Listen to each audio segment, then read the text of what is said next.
Bem-vindos ao Da Capa à Contra Capa. Em 2026 assinalam-se os 50 anos da Constituição, aprovada após a Revolução de Abril, ela que foi revista 7 vezes desde 1976. Desde então, realidades globais vêm colocando novas questões à sociedade portuguesa, as alterações climáticas, as migrações, os diversos universos digitais. Mas será que esse tempo novo requer mudanças na lei fundamental, na nossa Constituição? E, na verdade, o exercício para este programa é este: como é que poderá ser a Constituição do futuro? Estamos nesta viragem de página da democracia portuguesa e vamos aqui desafiar constitucionalistas, de uma nova geração, digamos, a refletir sobre eventuais novos direitos também, inscrever nesta lei de todas as leis. Os nossos convidados desta semana são Filipe Brito Bastos, da Nova School of Law, e Catarina Botelho, da Faculdade de Direito da Universidade Católica, na Escola do Porto, para a conversa desta semana no Da Capa à Contra Capa.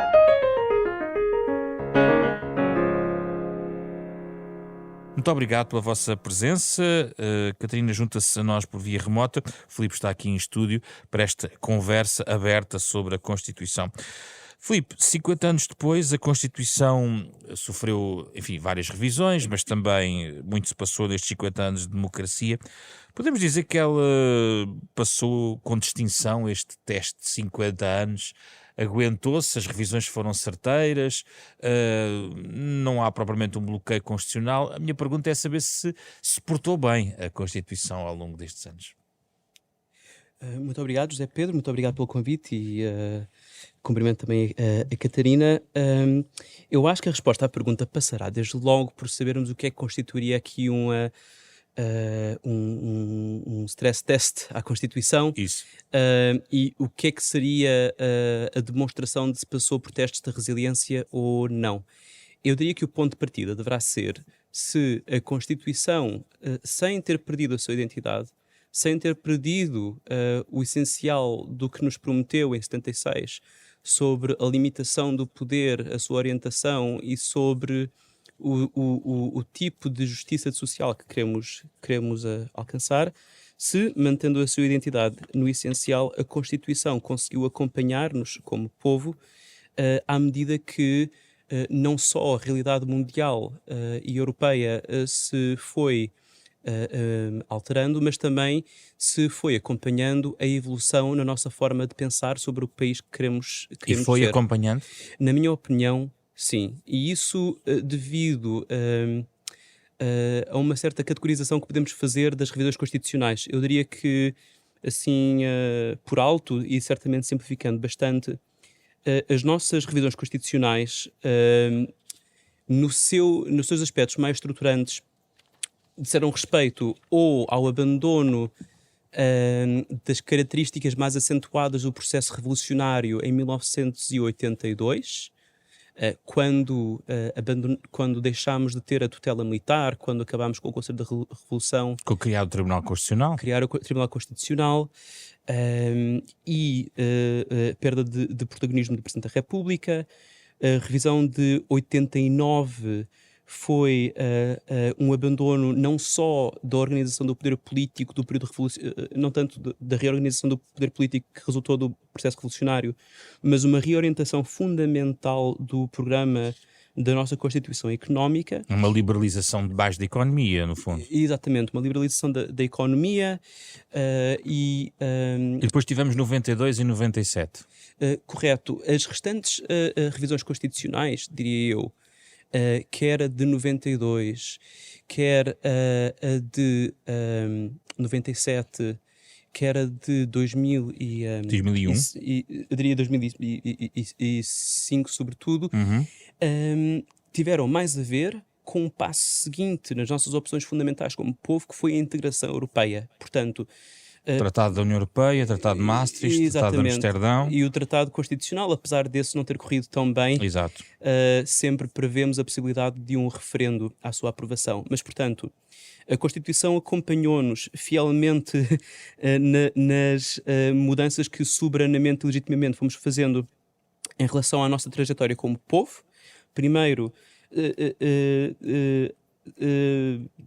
abandonando as características mais revolucionárias, no poder político, depois abandonando o projeto da transição para uma sociedade socialista e finalmente consolidando-os não apenas como uma democracia representativa, mas como uma democracia representativa integrada na União Europeia. Já agora, só para clarificar os ouvintes, em 2001 houve uma revisão, porque tem a ver com o Tribunal Penal Internacional, não é? Uhum.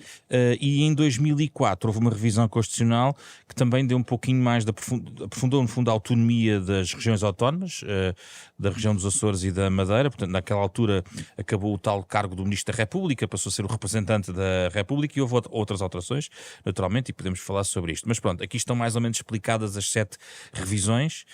Não quer dizer que não tenham existido, e existiram várias tentativas de outras revisões que não foram até ao fim. Catarina Botelho, juntos à nossa conversa, bem-vinda à nossa conversa. A mesma questão, estes 50 anos, a Constituição aguentou todas as tensões que a democracia foi promovendo ao longo destas 5 décadas? Qual é a sua perspectiva? Desde logo, bom dia, obrigada. Queria agradecer o convite para participar nesta conversa, cumprimentar o José Pedro, cumprimentar o meu colega Filipe. Realmente, eu concordo com tudo o que Filipe disse. A Constituição passou com distinção, como estava a dizer o teste, é uma Constituição madura, uma Constituição resiliente. Vejamos o tempo médio de vida das Constituições, pegando em todas as Constituições de todo o mundo, o tempo médio de vida é de 19 anos. Portanto, a nossa Constituição, mais do que superou esse tempo de vida de 19 anos e, aliás, na história constitucional portuguesa, apenas a Carta Constitucional de 1826 teve um período de vigência mais longo. Portanto, claramente, resiliência, capacidade de superar choques externos. Eu até iria um pouco mais longe e diria que o constitucionalismo português é exportável pela capacidade que teve de resistir a choques. E moldou outras constituições, não foi? Timor-Leste, por exemplo. Exatamente, portanto é exportável e não só, por acaso eu não estava a pensar apenas em países com ligação a Portugal ou com língua portuguesa, mas mesmo para outros países. Agora, isto dito, não significa, portanto, eu com isto não quero dizer que não deva haver uma revisão constitucional ou que não fosse importante revisitar. Porquê? É que nós temos aqui que pensar em 2 pontos muito importantes. Mas antes disso, professora, só um pequeno à parte, porque aí vamos entrar no que falta fazer também e o que é preciso mudar. Mas antes disso, gostava de só ouvi-la e perguntar-lhe se esta resiliência decorre das fundações fortes logo de 76, ou seja, a Constituição naquele contexto, o contexto revolucionário, lançou fundações extremamente fortes na Constituição que de facto evitaram também que fosse hiper alterada ao longo dos anos. Podemos dizer que a Constituição de 76 tinha muitos equilíbrios bastante sensatos, tendo em conta a realidade portuguesa. O que é que pensa sobre isto? Sim e não. Bem, por um lado, a nossa Constituição é muito defensiva. Aliás, eu até já escrevi que tinha traços narcisistas. Eu aqui queria falar num certo paternalismo geracional, ou seja, os nossos pais fundadores, com compreensíveis receios de retrocessos democráticos, portanto, introduziram sérias dificuldades à revisão constitucional e nós temos várias notas na nossa Constituição que mostram este paternalismo geracional. Por exemplo, temos a maior lista de limites materiais do mundo, ou seja, o que é que são limites materiais? São cláusulas de eternidade, são matérias que supostamente não podem ser objetos de revisão e, portanto, é uma Constituição profusamente defensiva. É muito rígida. É muito rígida, sim, sem dúvida. Comparando com outras Constituições, é muito rígida, mas não é impossível de rever. Agora, o que é importante frisar, e indo um bocadinho àquilo que perguntava, claro, não é? O 25 de Abril rompeu com quase 5 décadas de autoritarismo de extrema-direita, do Estado Novo. Portanto, uma revolução não consegue, e uma Constituição não consegue, magicamente transformar de um dia para o outro uma longa ditadura numa democracia. Não existe uma via democrática fast track, não é? Portanto, as feridas da democracia, da asfixia democrática demoram um tempo a sarar. Sim. Daí que a transição democrática não é apenas um processo formal de vamos aprovar uma nova Constituição, mas é também um processo material e há pouco falavam, não é? Portanto, a extinção do Conselho de Revolução, Exato. A criação do Tribunal Constitucional, ou seja, tivemos várias etapas, a abertura à União Europeia, portanto, a paulatina substituição da Constituição pela Constituição Económica Europeia, tudo isso permitiu realmente chegarmos até aqui. Já vamos às revisões, que é onde íamos começar a falar. Antes disso, Filipe, é lido por muitos atores políticos, enfim, e historiadores contemporâneos, a relevância da revisão de 82 para quase como um equilibrar da Constituição de 76. Eu gostava de ouvir também a sua perspectiva sobre esta questão que eu estava a colocar, que é sobre os méritos do próprio projeto fundador de 76. A professora Catarina sublinhava aqui a questão da rigidez em algumas normas, mas também gostava de ouvir sobre o que é que 76, sobre as virtudes que possa ter, e quando nós olharmos agora à distância de 50 anos, se ela em 76 já continha um conjunto de sementes importantes. Qual é a sua ideia? Acho que é uma excelente pergunta.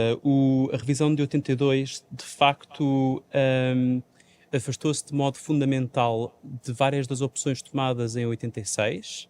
Em 76. Em 76, mas a própria Constituição, mesmo na redação originária, de facto tinha as sementes para a sua transformação. Era uma Constituição, como se costuma dizer, compromissória, ou seja, procurava integrar visões do mundo, visões ideológicas bastante diferentes, até antagónicas. A Constituição, por um lado, de facto, tinha o pendor socialista de que se fala muitas vezes, mas também tinha elementos que integravam a experiência constitucional de países bastante mais liberais, como a Alemanha. Portanto, a Constituição de 76 também já tinha as suas influências, é isso? Absolutamente. Influência de países com uma tradição constitucional liberal forte. Isto é uma coisa que me chama sempre muita atenção. Na redação originária do artigo 1º da Constituição, que no fundo é a nossa profissão de fé enquanto Estado, o que é que nós representamos como país, fala-se muito da previsão de que Portugal estava empenhado na sua transformação numa sociedade sem classes. Mas essa ideia de transformação numa sociedade sem classes e a transição para uma sociedade marcadamente coletivista, ao mesmo tempo tinha de coexistir com a previsão, com a proclamação de que a República Portuguesa se baseava na dignidade da pessoa humana, que é um valor, por definição, individualista, porque se baseia na ideia da autodeterminação dos indivíduos e no seu respeito enquanto pessoas, em cada um de nós como um valor. Valoriza o indivíduo como um fim em si mesmo. Algo que não é necessariamente conciliável de modo muito fácil com as ideologias marxistas dominantes na época em que a Constituição foi aprovada. Portanto, sim, acho que a Constituição já tinha sementes para a sua revisão gradual, para nos tornarmos numa democracia representativa e numa economia social de mercado, primeiro, porque havia aspectos claramente liberais, sobretudo na consagração dos direitos, liberdades e garantias, mas também porque mesmo a ideia de uma transição para uma sociedade socialista estava sempre sob uma reserva no respeito da vontade popular. Havia uma cláusula, havia ali uma margem de flexibilidade da própria Constituição? Exatamente, porque a própria Constituição essencialmente reconhecia, sim, nós tomamos a opção pela transição para o socialismo, mas nesse processo não deixamos de considerar se no exercício da nossa vontade popular soberana é efetivamente o que queremos. Se há algum desvio queremos fazer do percurso que traçámos em 76. Ainda antes de irmos às revisões e aos pontos a levantar, Catarina Botelho, ainda neste ponto, a minha questão é esta.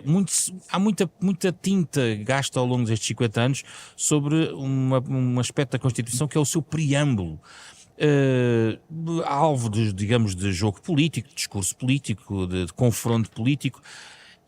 É um exagero dos políticos ou efetivamente o preâmbulo era algo que devia ser mudado? Aliás, houve revisões, propostas e projetos de revisão, neste caso, que foram ciclicamente pedindo a eliminação até do preâmbulo. Algumas forças políticas pedem. Qual é a sua perspectiva, Catarina Botelho? Ora, eu creio que esta é uma excelente questão, mas que necessita que respondamos a uma questão prévia, que é qual é que é o valor do preâmbulo na Constituição Portuguesa. Para conseguirmos responder à questão, ele está bem assim, temos que perceber qual é que é o valor. E aqui temos divergências na doutrina. Existem autores que entendem que o preâmbulo tem um valor, e eu incluo-me nessa doutrina, meramente histórico, simbólico. Portanto, o preâmbulo visa enquadrar historicamente a Constituição. E, portanto, se tiver um valor meramente simbólico, histórico, se não tiver um valor normativo, no sentido de valer o mesmo que o articulado, não é? Nesse sentido, esta referência que é aqui feita, abrir caminho para uma sociedade socialista, não me parece que levante problemas.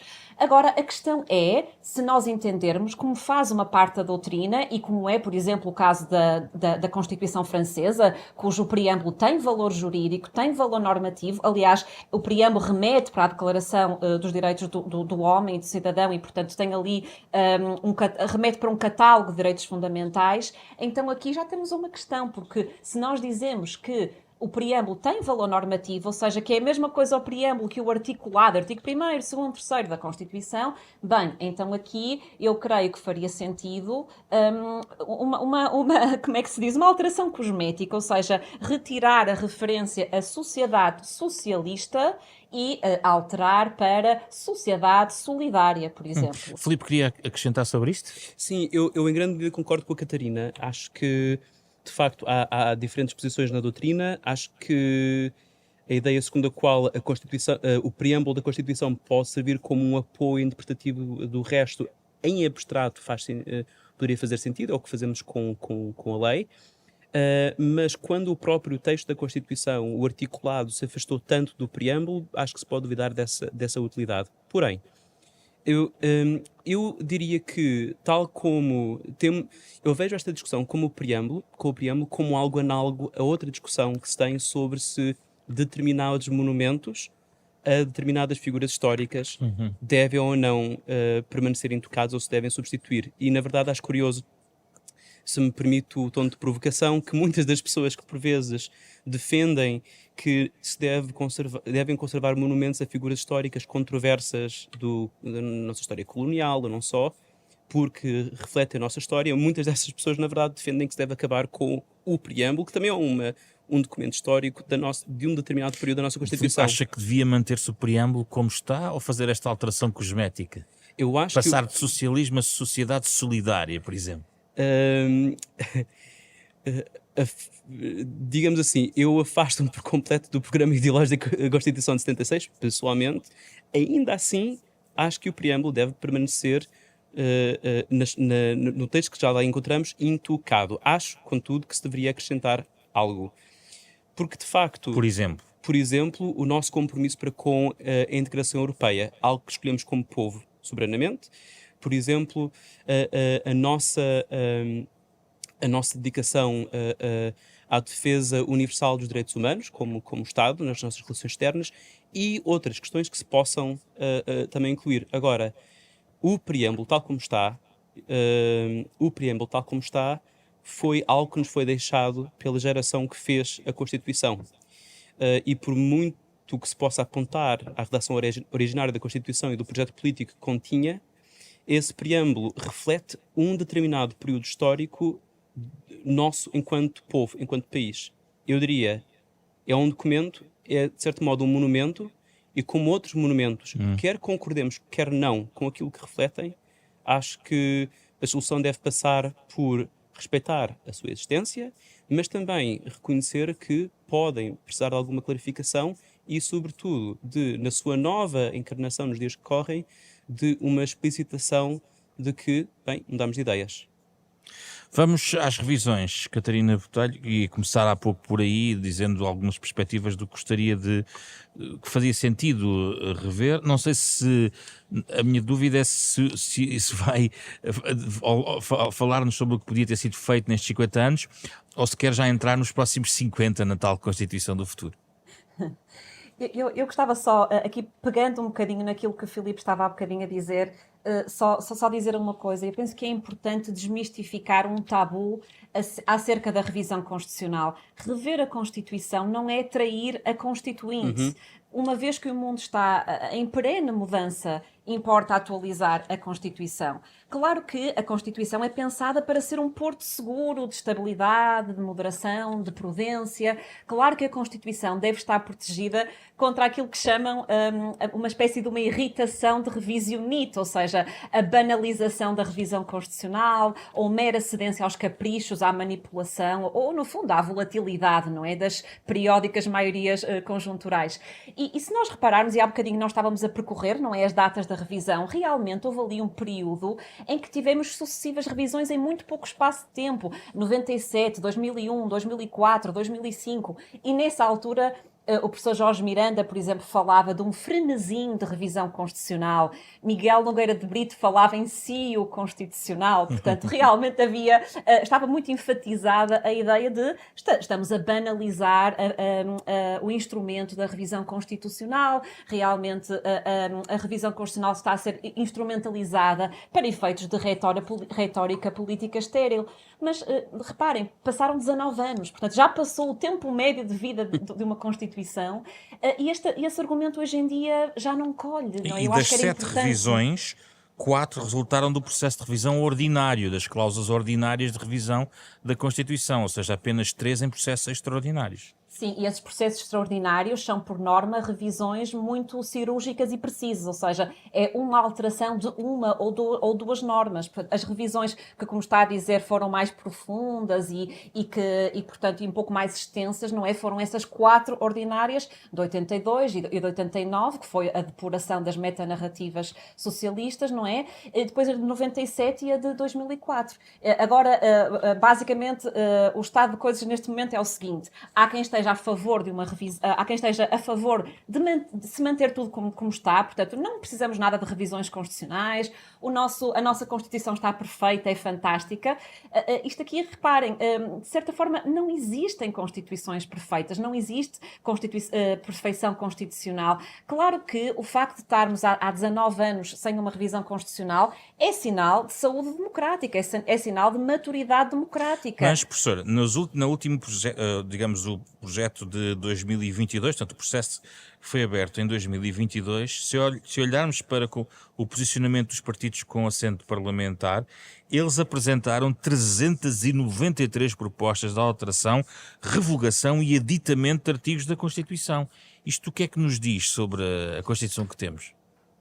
Ora bem, isto eu acho que nos diz é que estamos há demasiado tempo sem revisitar a sala das máquinas da Constituição, para citar Gargarella, que eu penso que é muito interessante esta ideia da sala de máquinas da Constituição. É preciso irmos à sala de máquinas da Constituição e perceber o que é preciso mudar, por exemplo, atualizar linguagem obsoleta. Isto não é uma minudência supérflua, por exemplo, substituir direitos do homem por direitos humanos, por exemplo, os artigos fazem referência a diminuídos ou a portadores de deficiência para pessoas com deficiência. Depois também aquilo que o professor Vital Moreira, com o seu habitual humor inteligente, designa da poda dos galhos secos, ou seja, sobretudo,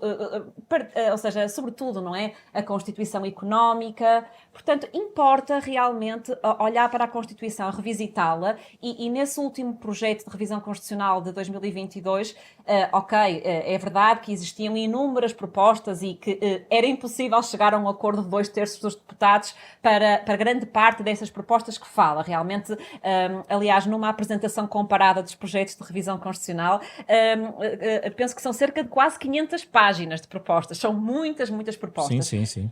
Mas certamente que se poderia acordar e havia, portanto, indicação de que se calhar nessa atualização da linguagem, também na questão talvez dos metadados, na questão do estado de emergência, não é? E, portanto, da emergência sanitária, que poderia haver acordo também a questão dos direitos dos animais, mais algum reforço dos direitos ambientais. E aqui entramos nos tais o que mudar e o que rever, não é? E aqui também podemos projetar não só o que mudamos hoje, mas também aquilo que são os desafios do futuro. E aqui endosso-vos a questão para poderem deixar aqui as vossas ideias. Só antes lembrar o seguinte, que nesta discussão de 2022, os artigos com, digamos, mais propostas de alteração foram os artigos sobre a saúde, o artigo 64º, o 66º sobre ambiente e qualidade de vida e sobre os círculos eleitorais, o 149º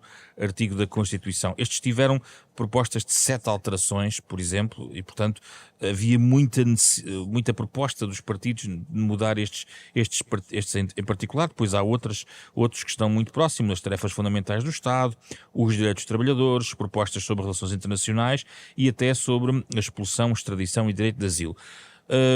Filipe Brito Bastos, o que é que nós temos que realmente mexer na Constituição?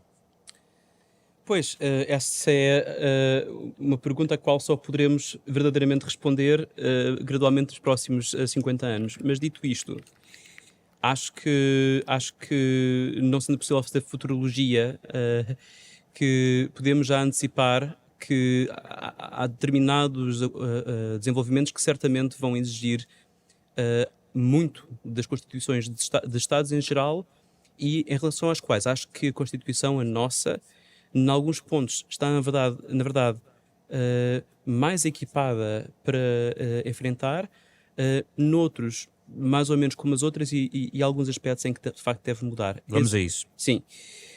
Ora, assim por alto, o que é que me parece? Parece-me evidente já que as alterações climáticas vão mudar fundamentalmente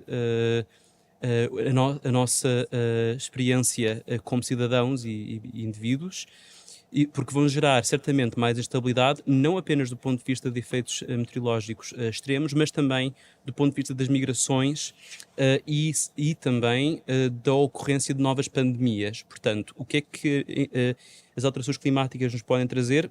Mais instabilidade sistémica. Em segundo lugar, temos uma rápida aceleração no desenvolvimento de tecnologias cada vez mais complexas, desde logo no setor digital, mas não só.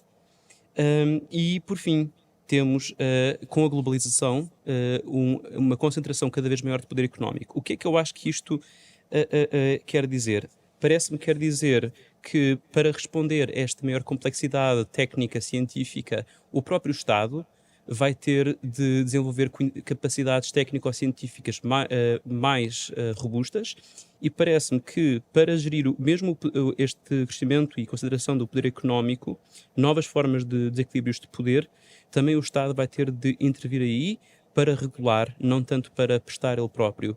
O que é que eu acho que isto quer dizer tudo? Em suma, todas estas condições parecem favorecer o governo, o poder executivo. O Estado, uma intervenção maior do Estado? Uma intervenção do Estado como regulador, subsidiariamente. Aprofundar como o Estado garante. regulador. Aprofundar o Estado regulador. Portanto, eu acho que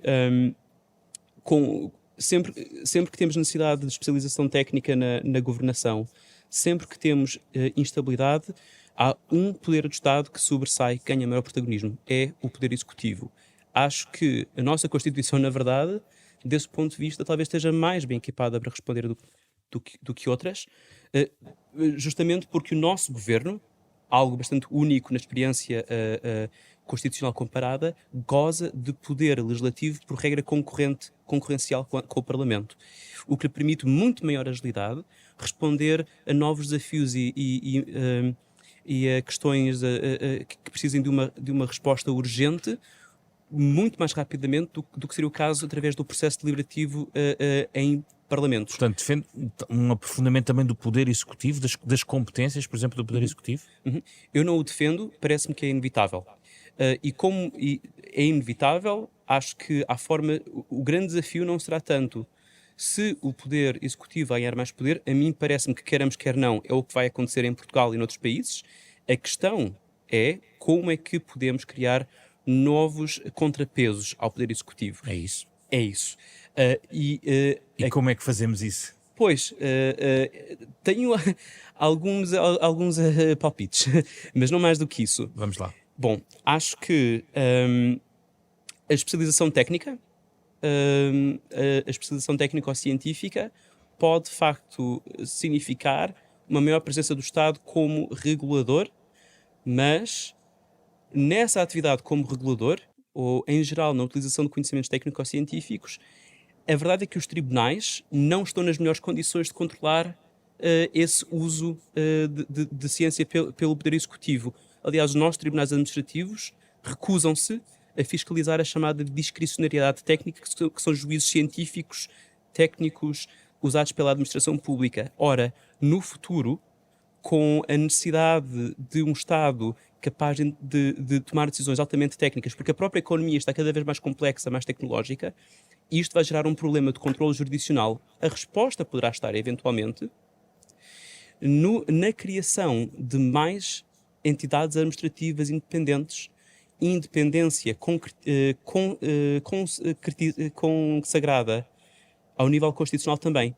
Tal como temos hoje em dia a independência da Comissão Nacional de Proteção de Dados consagrada na Constituição, tal como temos a independência da entidade reguladora para a comunicação social consagrada na Constituição, não só no domínio dos dados pessoais e não só no domínio dos média, talvez faça sentido no futuro para criar contrapesos ao poder do Estado, nomeadamente quando utilize, por exemplo, inteligência artificial, termos entidades independentes capazes de escrutinar o governo como entidade externa. Portanto, aumentar em igual escala, no fundo, o poder executivo e a capacidade regulatória do Estado, constitucionalizando mais ou aprofundando a natureza do Estado regulador para fazer um contrapeso também a uma preponderância do poder executivo. É isto? Essencialmente, não só o poder executivo, parece-me, assumirá um protagonismo maior e parte desse protagonismo estará certamente na regulação da economia, mas o meu ponto é ainda outro, que é para servir de contrapeso a esse poder regulador ou, em geral, de utilização de conhecimentos especializados técnico-científicos, digitais e por aí fora, altamente complexos, que talvez provavelmente precisaremos, de reguladores sobre o Estado, sobre o exercício do poder público. Isto não é uma ideia tão absurda como possa parecer. Há jurisprudência recente do Tribunal de Justiça da União Europeia, por exemplo, que deixou muitíssimo claro aos tribunais austríacos que a Comissão Nacional de Proteção de Dados austríaca tem, inclusivamente, poderes sobre o Parlamento. Portanto, não me parece implausível que tenhamos este tipo de watchdogs, de guardiães de direitos fundamentais, sobretudo de nova geração, para enfrentar o poder do Estado. A nossa Constituição atualmente diz no artigo 267, número 3, que a lei pode criar entidades administrativas independentes. O que eu estou a dizer é que talvez a própria Constituição tenha de garantir mais entidades administrativas independentes. Catarina Botelho, vamos às suas reflexões, sem prejuízo das notas que deve ter tomado em relação às propostas que o Filipe trouxe. Exatamente. Porque agora ambos, além de proporem, vão comentar um bocadinho as propostas do outro. Vamos lá, Catarina. Portanto, eu aqui não tenho propriamente um comentário, parece-me interessante, sim, esta ideia do Filipe.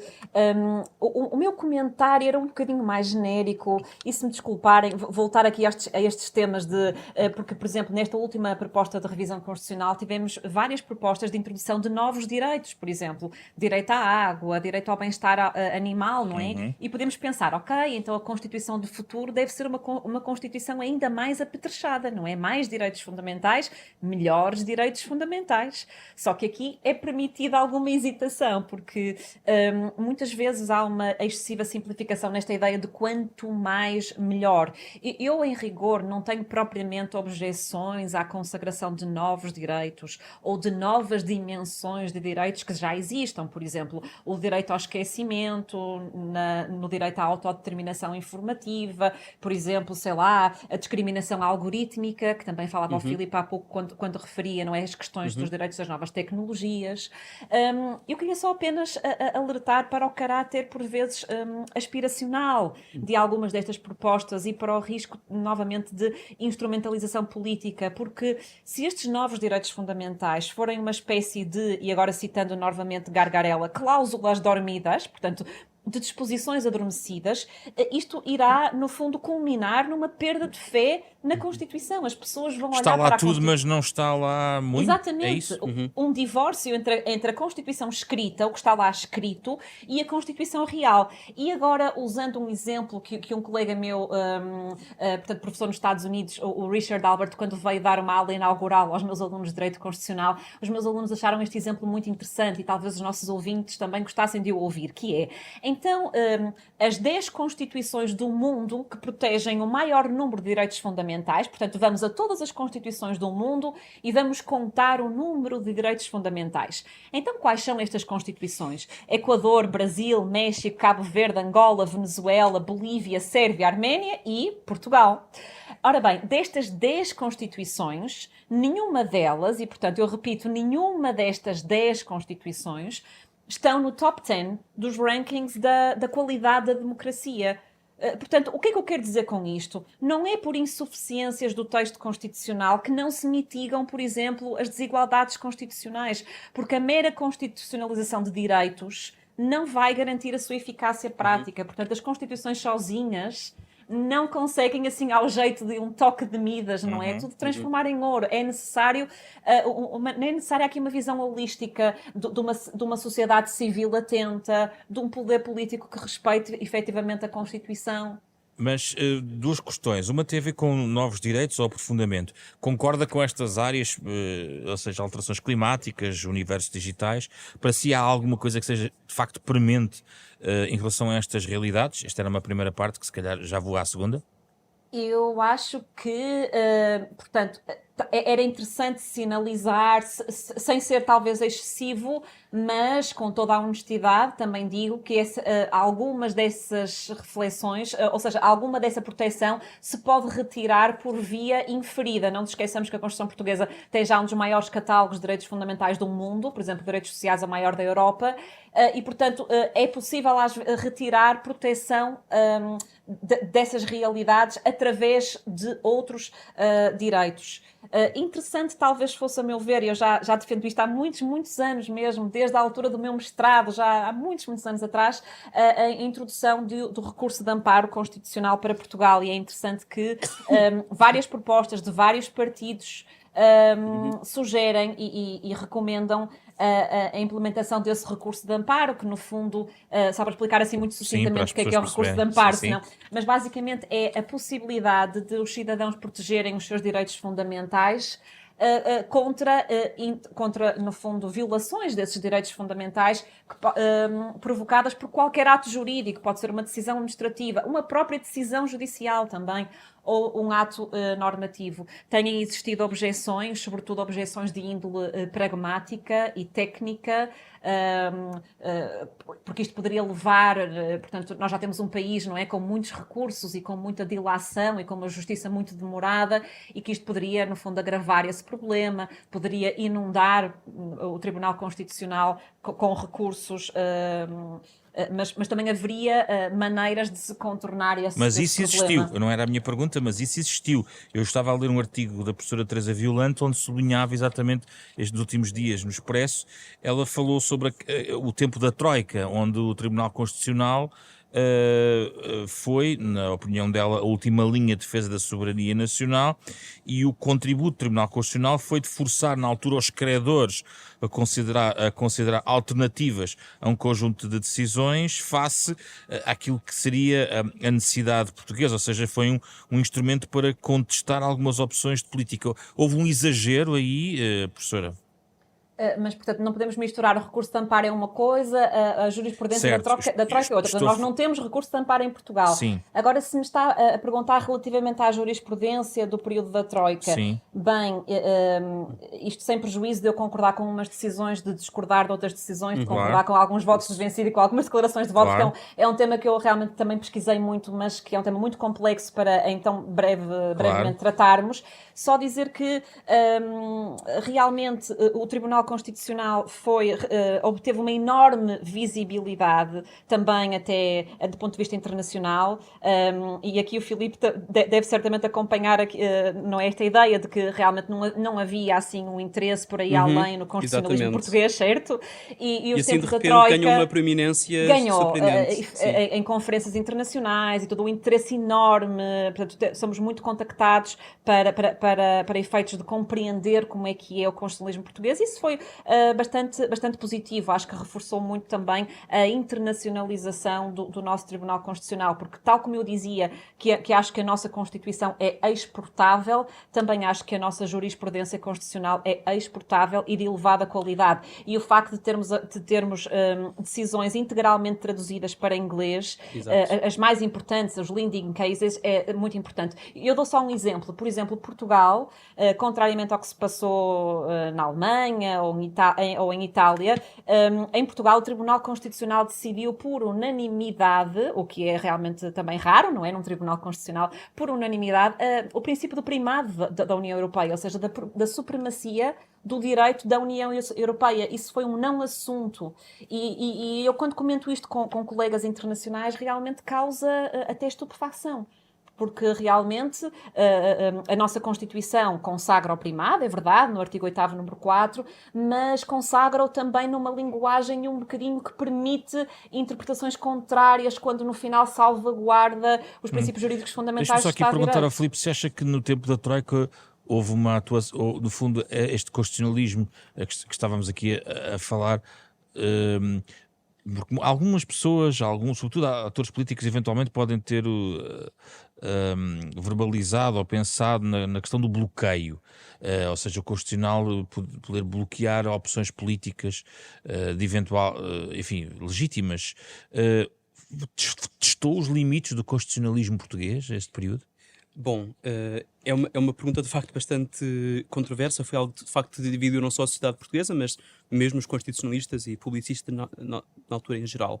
Eu, pessoalmente, admito, concordo ou não se concordo com o conteúdo da jurisprudência do Tribunal Constitucional, a ideia de que o Tribunal Constitucional foi uma força de bloqueio, pinta-o em termos bastante negativos e faz com que pareça que, enfim, que o Tribunal Constitucional nos colocou a todos numa situação ou que nos coloca ainda hoje numa posição de tutela, no fundo, que o Tribunal Constitucional é um entrave, é um empecilho, é a burocracia ao nosso exercício da soberania, que, no fundo, trocado por miúdos, é o argumentário que os demagogos em geral usam em relação às limitações ao poder soberano. Assim não faz sentido isso. Acima de tudo, aquilo que me vai à cabeça, sabe, é uma citação do juiz Scalia, do Supremo Tribunal dos Estados Unidos: "Learn to love the gridlock." Aprenda a amar como é que se traduz sequer? Um bloqueio, sim. O bloqueio, Na verdade, o impasse. Estes bloqueios, impasses, não são um defeito de fabrico, não são patologias. A Constituição, no seu sistema de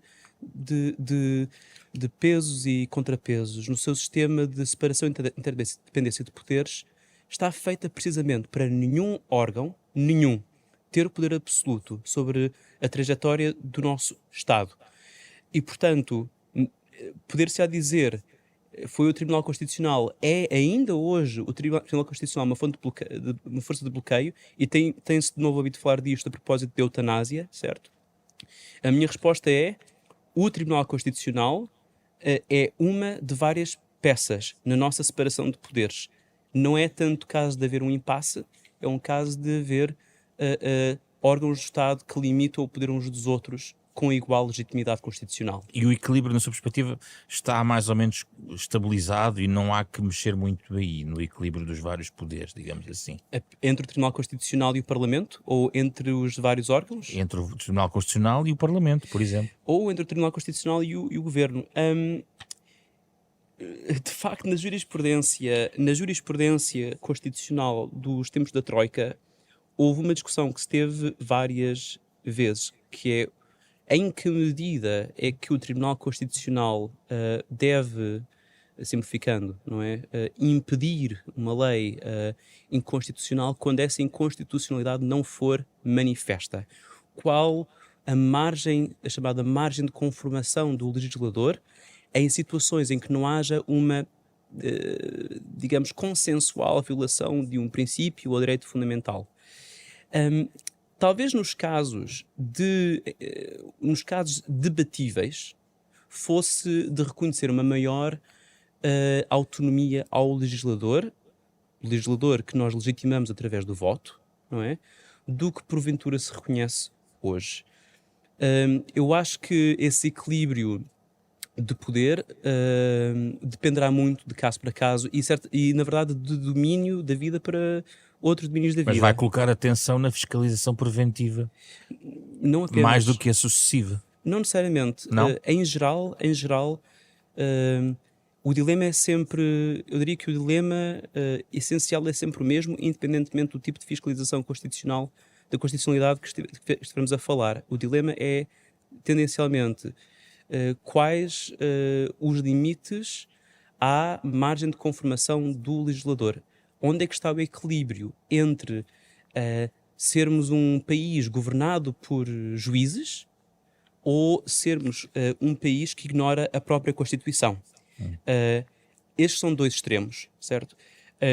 Nem sempre é fácil encontrar o ponto de equilíbrio, mas, de facto, eu sei que não sou o único.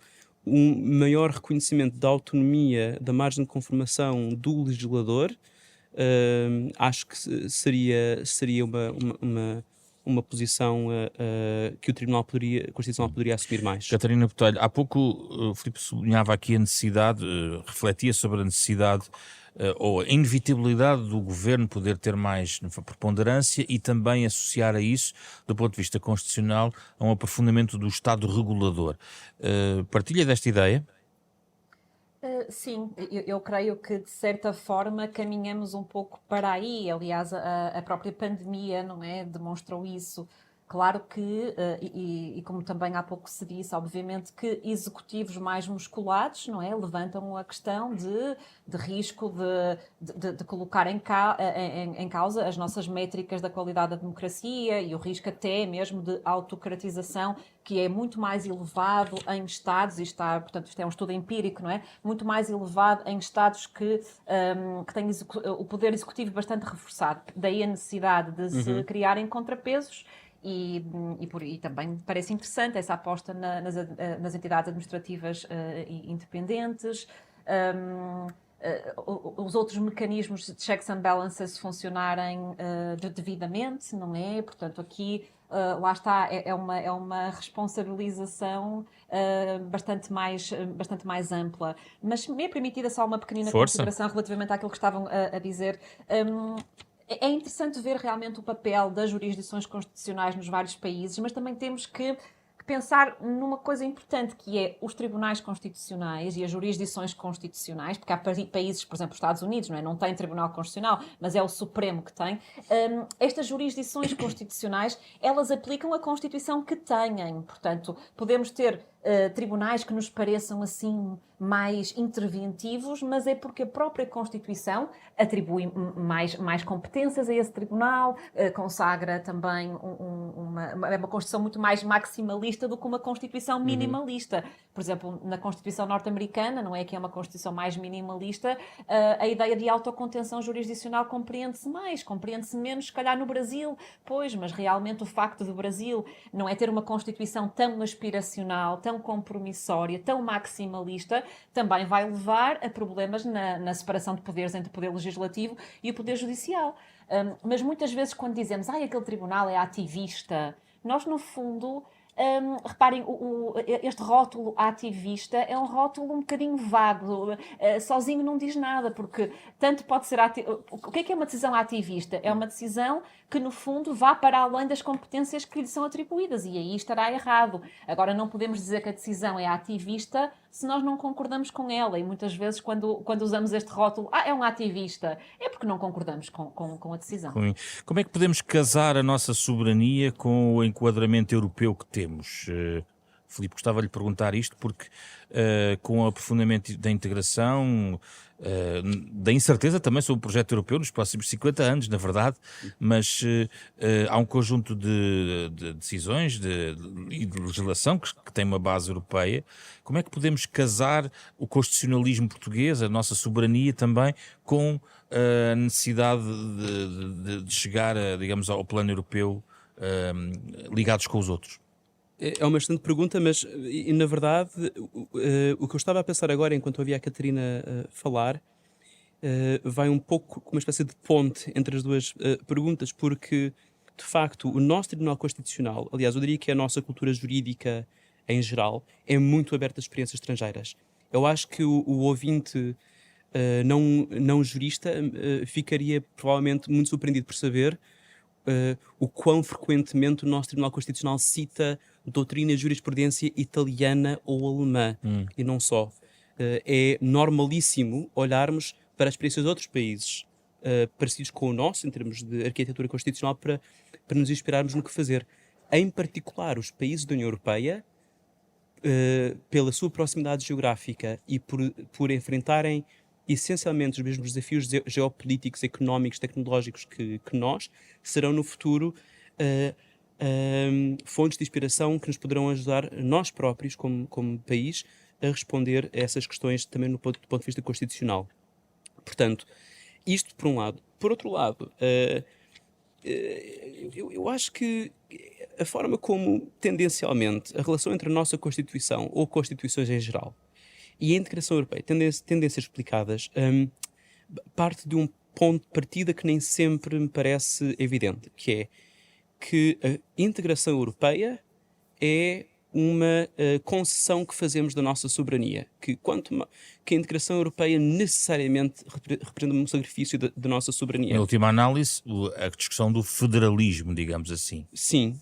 Apesar de haver outros modelos plausíveis para do federalismo, há quem fale de uma demoicracia, ou seja, uma democracia dos povos, no fundo mais flexível do que um sistema federal, mas enfim, é uma discussão um pouco mais teórica que se tem. Mas a ideia de a não integração de um Estado na União Europeia, o manter como mais soberano, não sei se é assim tão clara. Eu não sei se, por exemplo, a Estónia ou se outro país báltico neste momento não fizesse parte da União Europeia, se sentiria, do ponto de vista geopolítico, mais soberano do que é neste momento. Claro, a NATO é uma coisa, mas a própria integração europeia acaba por ser um investimento de soberania que tem os seus retornos. E isso porque, pura e simplesmente, no mundo globalizado e sobretudo neste continente, com profundíssimas interdependências, dar-se mais poder à União Europeia, por vezes, não digo sempre, pode, na verdade, representar a forma mais eficaz de defendermos o que podemos da nossa democracia. Mas para isso não precisamos de, por exemplo, tomar pequenas medidas, como constitucionalizar limites de déficit. Houve esta discussão também, a propósito de determinada altura, Portugal ciclicamente em bancarrotas e, portanto, achava-se, foi proposto isto, não estou a inventar. Houve uma discussão à volta da constitucionalização dos limites, de determinadas percentagens, de dívida pública. Isso faria sentido? Ou é um pormenor que não... É um nível de pormenor que não faz muito sentido? Bem, uma resposta provocadora é: nós não sabemos se daqui a 5, 10 anos a própria União Europeia Existe. não tenho dúvidas que vai continuar a existir. Uma das questões que se coloca é que se pode haver uma trajetória parecida à do Sacro Império Romano-Germânico, que é uma instituição, uma figura geopolítica forte, transnacional, que, mantendo a sua existência, vai perdendo a autoridade junto dos Estados que a constituem. Mas que existirá, parece-me muitíssimo provável. Se manterá a mesma autoridade que tem hoje, talvez seja outra. Mas não é tanto isso.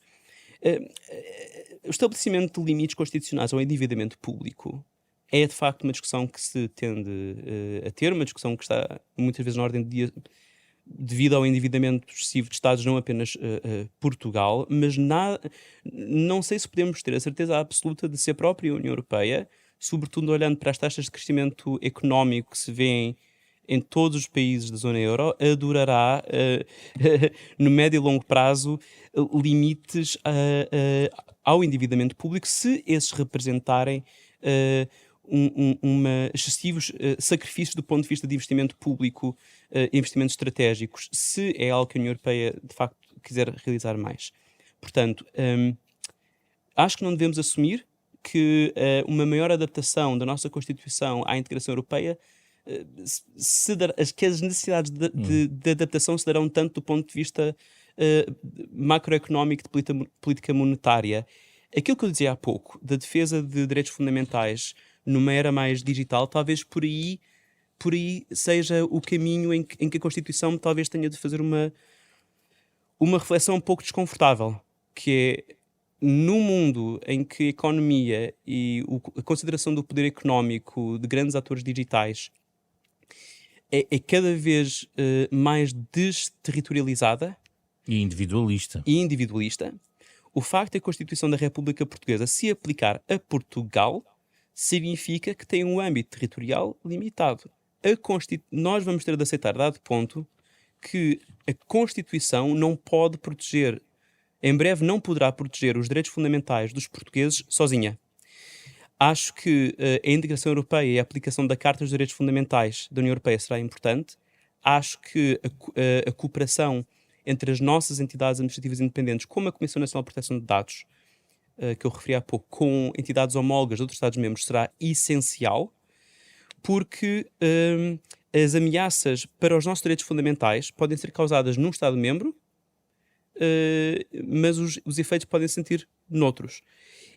Voltando à pergunta de há pouco, e respondendo talvez de forma um pouco provocadora, eu não sei onde é que está a soberania nacional, a soberania popular, se a nossa indisponibilidade para aceitarmos que a defesa dos nossos direitos fundamentais tem de passar pela cooperação com autoridades europeias também, se essa reserva do nosso poder apenas para Portugal comprometer a eficácia da tutela de direitos fundamentais, eu não sei se isso de facto vale a pena. Catarina Botelho gostava de ouvir sobre isto e juntar uma questão que é, apesar de, por exemplo, no universo digital, onde predomina muito individualismo na decisão e no direito da pessoa, as Constituições não devem ser o último reduto dos interesses coletivos e de salvaguardar também desse ponto de vista e balizar um pouco aquilo que do ponto de vista do digital deve ser do interesse da comunidade e não apenas do direito individual, do direito do indivíduo?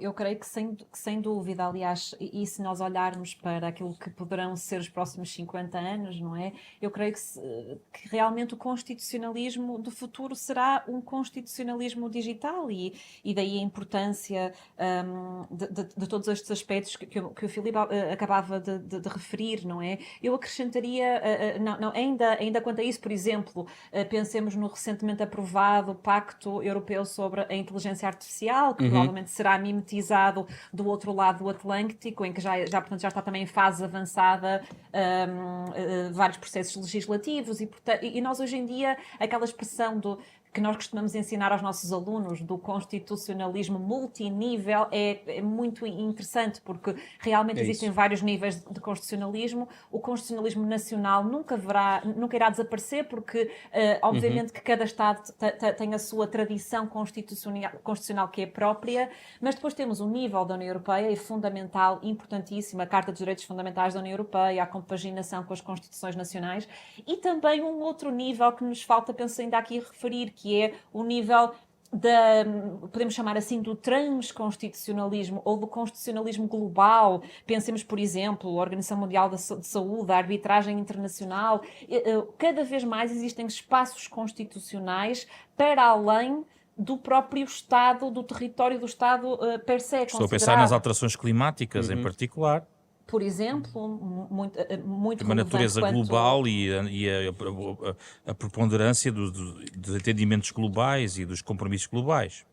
Por isso mesmo, eu penso que existem bastantes desafios e agora até voltando um bocadinho atrás, precisamente porque existem muitos desafios, não podemos, no fundo, agarrar-nos a esta ideia, parece quase que a Constituição é como ao vinho, não é? Quanto mais madura e sábia, melhor, não é?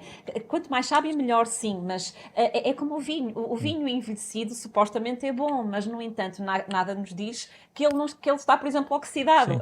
A Constituição também corre o risco de oxidação, de perda de qualidade e, portanto, se nós abandonamos a Constituição incólume à sua sorte, depois vai ser muito difícil compaginar aquilo que é a Constituição com todos estes diplomas internacionais, estas Constituições nacionais, europeias e internacionais. Leva a uma questão final que é, pela nossa perspectiva, apesar de tudo, pode ser uma Constituição mais enxuta no futuro, ou ocorre o risco de se subcapitular, ou seja, colocar vários capítulos e alíneas e ser exaustiva.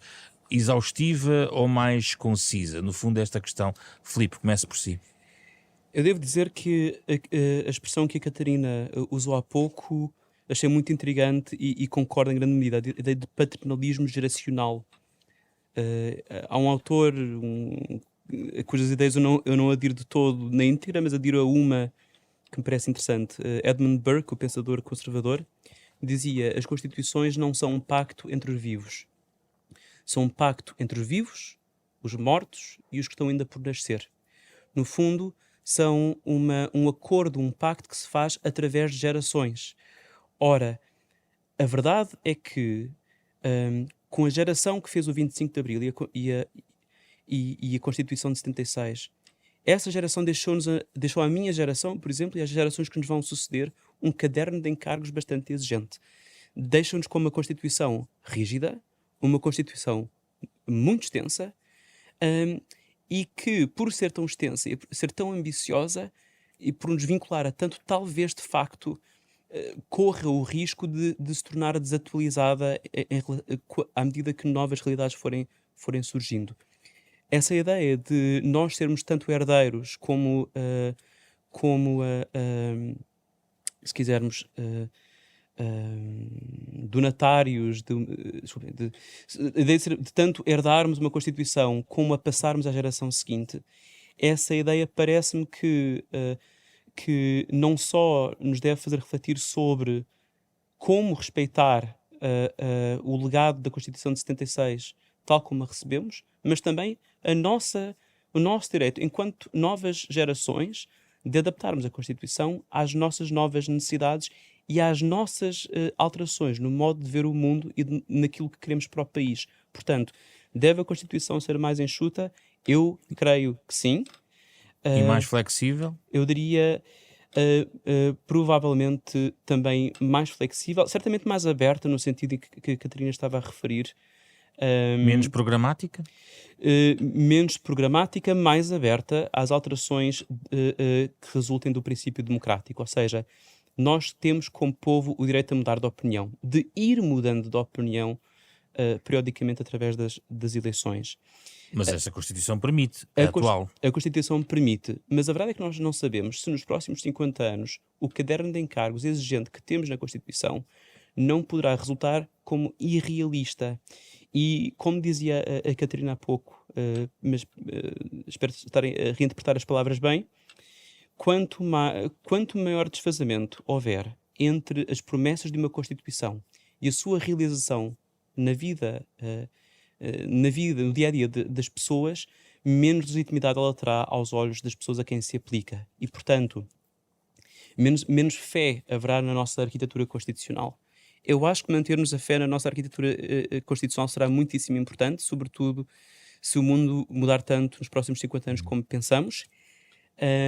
Acho que se a extensão da Constituição e das suas exigências se mantiver, o risco pode ser ainda maior. O que eu acho que não deve acontecer é continuarmos a tratar a discussão, ou pelo menos isso vê-se nas sucessivas propostas de revisão constitucional, é tratar-se as Constituições como se fosse como um código das coisas importantes politicamente. Não é isso que são. Não é isso que é. As Constituições não podem servir para rigidificar e retirar do processo político-democrático demasiado. Não podem coartar as opções legítimas que podemos ir fazendo. Catarina Botelho, o seu remate em relação a esta questão, não apenas da concisão, da flexibilidade, da natureza programática, da flexibilidade da Constituição do futuro. Então, eu acompanho as reflexões do Filipe. Enquanto o Filipe falava, eu lembrei-me daquela frase que ficou muito famosa de um juiz publicista alemão muito conhecido, Peter Eberle, em que ele, falando do constitucionalismo português e do brasileiro, dizia que as constituições não deveriam estar apetrechadas como prateleiras de supermercados, não é? Portanto, o que lá deve estar consagrado tem que ser aquilo que é verdadeiramente essencial e identificador de uma comunidade política. Por isso, uma Constituição mais enxuta faria sentido, mas também sem extremismo, porque nós temos que pensar que estes constitucionalismos aspiracional, do que o nosso é um exemplo, são muito comuns em países que passaram, tal como o caso português, não é, por longos períodos de ditadura, em que a linguagem dos direitos é extremamente importante. Daí que me parece que realmente seria importante rever a Constituição, eliminar aquilo que é supérfluo, aquilo que está a mais no nosso texto constitucional, até porque, como dizia o Filipe, isto depois vincula-nos, não é? E cria aqui um certo aperto.